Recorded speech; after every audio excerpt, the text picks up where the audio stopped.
Hello, and welcome to IEDU Day 10. On Day 9, you had your Speaking TOEIC midterm. From now until the final, we will be working on TOEIC writing. TOEIC writing is composed of 3 parts. So, first of all, today we're going to start with Part 1. Part 1 is describing a picture. So, there are a series of 5 pictures, and you have 2 words or phrases that must be used in your response. You have 8 minutes to complete this section of the test, and the writing can only be 1 sentence. So, they want to see how well you can put together a complicated sentence versus many short, simple sentences. So it's going to be graded on appropriate use of grammar, and under appropriate use of grammar, they also include grammatical range. Next, the relevance of the sentence to the picture. So this is kind of vocabulary choice. Did you pick the best words to describe the picture that you're looking at? Now, the 2 words that you're given in the section, the 2 words or phrases, you can change the part of speech if you want to. For example, the word study could be changed to studies or studied. Either one is fine. Studying is also fine. If you have person, you could change it to people. So you can make it plural, you can make it past tense, you can do that kind of thing. Make it into an adverb by adding ly. Of course, study and person don't do that, but that's okay. But take a word like quick to quickly kind of thing. You can do that.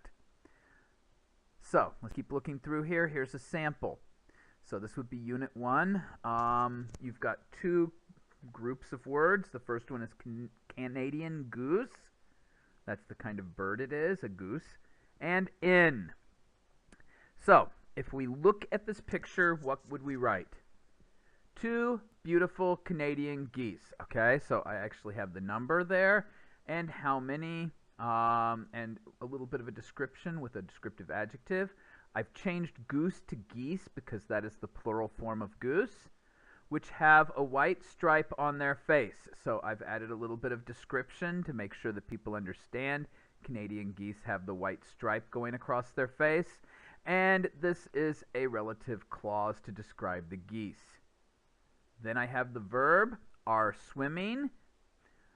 It is best to have the present progressive verb form, which is the be verb ing. So be verb ing, are swimming. They are swimming. Since there are 2, so it would be 2 geese are swimming. Okay. Then in the object place, I have a prepositional phrase, in the murky waters. So you'll notice one of the words is in, so I'm using it there as a preposition of place. So in the murky waters, and of the canal is added on to help describe what murky waters. You can see the concrete work in the background that it looks like it might be a man-made waterway. It is.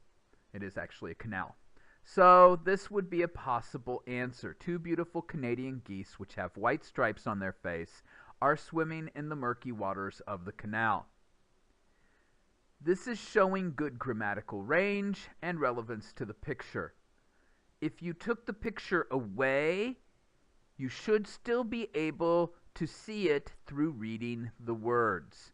So one of the tests that is used on this for grading is if you take the picture away and cover the picture up and read the words, is this the picture I would see? If the answer is yes, then you have done a good job with relevance of your words. Okay, let's keep moving forward. How is it graded? Appropriate use of grammar. There are no grammatical errors in the picture. Okay, obviously. And it shows grammatical range. What does grammatical range mean? It means you are using different grammatical points to build your noun phrase or to describe a verb or a sentence. Possibly you were using a dependent clause, independent clause in some of them, if such a thing could be used. So you're showing that you know how to use many descriptive grammatical forms. Relevance of the sentence to the picture. Well, looking at this, does your description of the picture fit only this picture? So you don't want to be too vague. You can't say, 2 Canadian geese are in the water. Okay, how many pictures could that be? You haven't described it. For all we know, it's an ocean. Okay, so you can't be too vague. Maybe the Canadian geese are snorkeling. Okay, until you give some more description, you wouldn't know it. You will probably need somewhere in the neighborhood of 20 words in your sentence to be able to get a top score with appropriate use of grammar and relevance of the sentence to the picture. Here's an example. So let's take a look at this. We've got in front of dog. So how would you describe this picture looking at it? So first of all, there are 2 dogs and there is 1 cat. So what words do you have popping into your mind at this point? Probably dog, cat. What are they doing? So possibly for your sentence, you're going to have something along the lines of in front of the sofa chair. Okay, this is a prepositional phrase that's describing the whole sentence. So you would set it aside with a comma. Now you need a subject. The subject are 2 brown and white dogs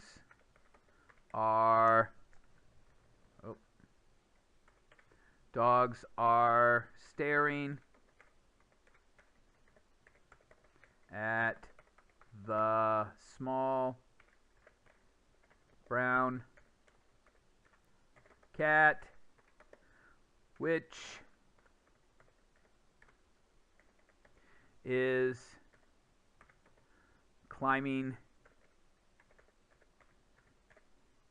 the arm of the chair.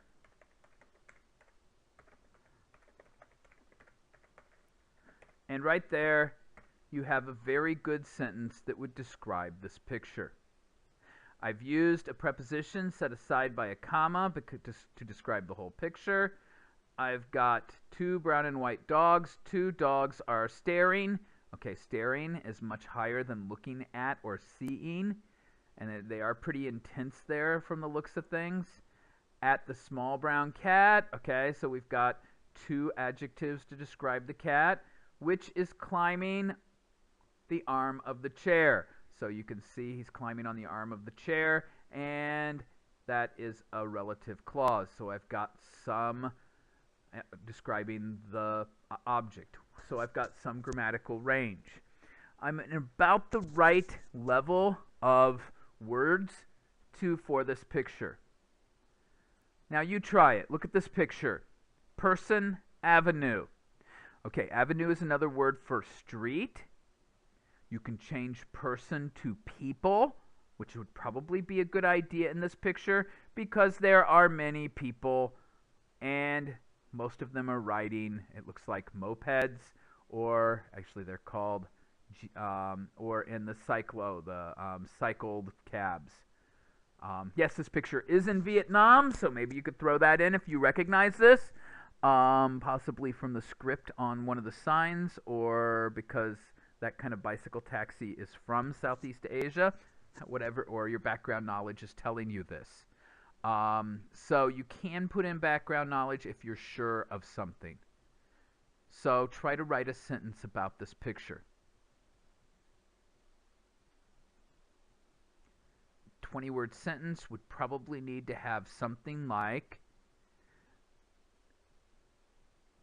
riding down the crowded avenue, many people are on motorcycles in the cold winter day. I could say it's a winter day because the people look like they are wearing winter jackets. However, none of the people appear to be wearing helmets while riding their bicycles, so it is probably not Korea where that is a law. Something like that would be a very good sentence, okay? You can put in something that is a little bit speculation, probably not Korea, because, and now I've added that because in there, and that allows me to give the reason why I said that. So even if you're wrong, you've got it set aside by sound reasons. Here's another one. How would you describe this picture? Well, we have a rainbow of lanterns. We've got 1, 2, 3, 4, 5, 6 lanterns in the picture. So there are 6 rainbow-colored lanterns strung on a wire across a sidewalk in front of a traditional house. Something along those lines. Add a little bit more description. The traditional house, which has a mat hung in front of the door to allow the person privacy on the inside. So you can add some more description to this as you go along. But this would be possibly another picture. You would have to do 5 of these pictures in a row, and you have 8 minutes to do it. If you can get each picture done in 1.5 minutes, then you will have your timing perfect for the writing TOEIC. So, think about it. What do you see? Main focus should probably be your subject. Why did the person take the picture? Looking at this picture, probably either the picture was taken because of the 4 boys sitting on the bench. Maybe the person taking the picture is of their group. There looked to be a bunch of more white t-shirted people over by the falls. Or they were just sitting there and he was taking a picture of the waterfall and the tree, and the person who took the picture really didn't care if they were there. Either way is fine when you're describing, but the picture was probably not taken because of the woman in the brown jacket with the curly hair in the bottom right-hand side of the picture. Unless you are sure you know where the picture was taken, don't include a specific place. Think of subject, verb, object first. Okay, what is your subject? What is your verb? What is your object? And then add your description to help you fill out the picture and give it grammatical range and more relevance. Once again, 1.5 minutes to do this. So, your homework for today is to look at the following picture and write a sentence. The sentence should probably have somewhere in the neighborhood of 15 to 18, maybe 20 words to describe it. It is worth 10 points, and it will be graded upon completion of the homework, just like the speaking TOEIC homeworks were. It is practice to help you get ready to take the final. We will check the file to make sure that you actually did do the writing, but we're not going to actually give it a 10, 9, 8 grade. It's a you did it, you did not do it. So please do this as a good way to practice and prepare for your final examination. And here is the picture. What do you see? Why did the photographer take the picture? Try to write one sentence that has somewhere between 15 and 20 words in it. Thank you, and I will see you tomorrow with part 2 of the writing TOEIC.